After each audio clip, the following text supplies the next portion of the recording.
Director Shaw's question about my sister Angela sparks a sharp denial, revealing a hidden rift. Shaw, sensing the tension, avoids a potential issue. I secretly send DNA samples overseas, distrusting local labs, driven by a need for certainty and a past shrouded in caution. Justin's urgent, unexplained request for me to pick up Pete amplifies the underlying sense of danger. Meanwhile, Angela and Lisa await their interview schedule, their contrasting personalities hinting at a competitive dynamic. Will Angela's manipulation secure her place? Will Lisa's efforts be rewarded? And will Nora ever reconcile with her past and forgive Angela and her father?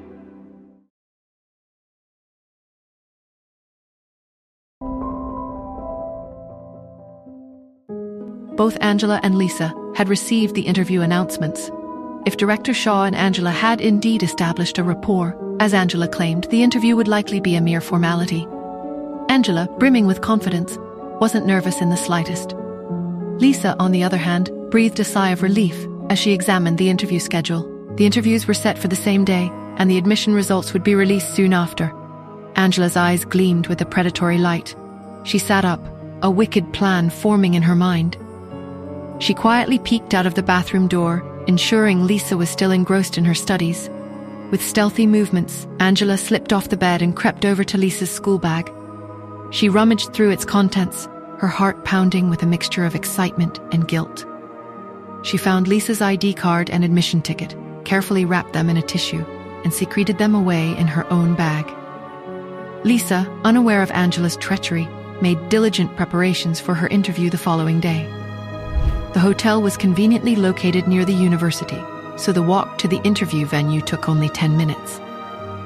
Upon entering the university building, they navigated the crowded hallways and finally arrived at the designated interview room. Angela, her confidence radiating, took out her admission ticket and ID card and waited to be called. The interview, she knew, would consist of a brief self-introduction and a self-evaluation, both of which she had practiced extensively. Lisa, her face pale with nervousness, suddenly stood up, her eyes wide with alarm. "Where's my ID card? My admission ticket? Have you seen them, Angela?"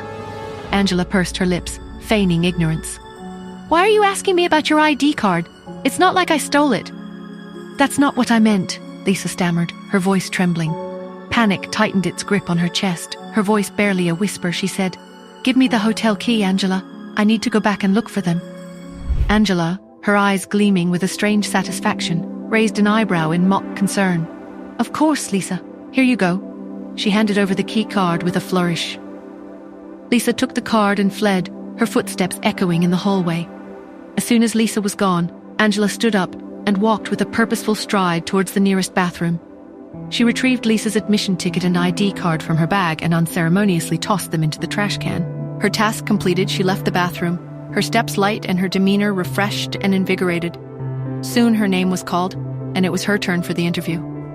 After some time, when Angela emerged from the interview room, a triumphant smirk plastered on her face, she happened to see an out-of-breath Lisa running back from the hotel. Lisa was desperately explaining her plight to the staff member in charge of the interview schedule. "I'm so sorry," she pleaded, her voice choked with tears. "This interview means everything to me. Is there any way I can still go in?"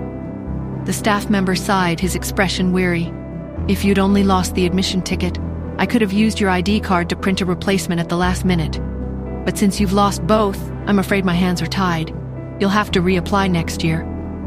Tears streamed down Lisa's face. "But that means I've wasted a whole year. Please, sir, could you ask the committee if they'll make an exception? I came all the way from California for this." Defeated and heartbroken, Lisa stumbled behind her, her shoulders slumped in despair. However, as they walked towards the exit, her eyes suddenly widened. She had spotted a familiar-looking SUV parked just outside the entrance. It was me. Fully dressed in black, I leaned leisurely against the car, my posture exuding an effortless confidence. Students and passers-by found their gazes drawn to me, a silent acknowledgement of the aura of power and mystery that surrounded me. Lisa, her eyes widening in surprise, was the first to break the spell. She called out tentatively, "Nora?" I finally lifted my head, my attention shifting from the phone screen to Lisa's tear-streaked face. I finished what I was doing on the phone and then asked, my voice calm and steady, "What's wrong?" The concern in my tone, The unwavering focus of my gaze made Lisa feel like a lost child who had finally found a beacon of hope. Her composure crumbled. Tears streamed down her cheeks as she stammered, her voice thick with emotion. I lost my ID card and admission ticket. I remained silent for a moment, absorbing the information.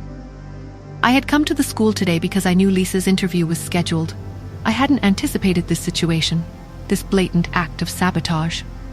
Lisa looked emotionally deflated, her shoulders slumped in defeat. But now, she desperately needed my help. Not to secure her admission, but simply to give her a chance to attend the interview she deserved. Before she could even voice her request, I stepped forward, my movements decisive.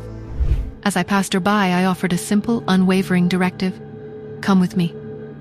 Angela, however, stood her ground, her face a mask of suspicion and defiance. What are you doing, Nora? The staff member already said he wouldn't let her in. Don't tell me you're going to use your connections. It won't work. I turned to her, my expression impatient, my voice laced with a warning edge. You're being so loud, Angela. I'm starting to get a headache. Angela's face flushed with anger. You... But I cut her off, my gaze hardening, my voice a chilling promise. If you don't shut up, I'll make sure you can't say another word. My eyes, usually cool and composed, now burned with a cold intensity, tinged with a weariness born of too little sleep and too much drama. Angela, sensing the threat, wisely remained silent. The staff member, who recognized us from earlier, stopped us with a weary sigh. Please show me your ID card and admission ticket. It was at that moment that I stepped forward. I held up my phone, the screen displaying a specific page on the university's website, and showed it to the staff member. Is there something I can help you with, Dr. Athena? He asked, his voice almost reverent. I took back my phone, a subtle smirk playing on my lips. I had shown him my official designation as an honorary professor at the university. It was a position that carried significant weight within the institution. I gestured towards Lisa, my voice calm and authoritative. Can an electronic copy of her ID card serve as sufficient proof of identity? The staff member didn't hesitate. Of course, Dr. Athena. I'll go consult with the committee immediately. Okay, I replied, my tone dismissive, as if this were a minor inconvenience easily resolved. 5 minutes later, the staff member returned, his face radiating relief. Miss Black, you are welcome to proceed with your interview now. Lisa's face bloomed with gratitude. She offered me a shaky smile and hurried towards the interview room. The interview didn't take long. Lisa emerged from the room about 10 minutes later, her face etched with despair. Angela, her smugness returning, pounced on Lisa's distress. I told you not to bother with the interview, but you insisted. Aren't you embarrassed now? Lisa remained silent, her shoulders slumped in defeat. She heaved a huge, shuddering sigh.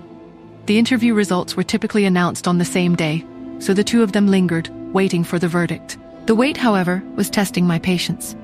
I had other things to do. I'll come back later this afternoon, I announced, turning to leave. Lisa nodded, too consumed by her anxiety to offer a coherent reply. At 5 o'clock that afternoon, all the candidates finished their interviews. Another half hour later, the final admission results were released.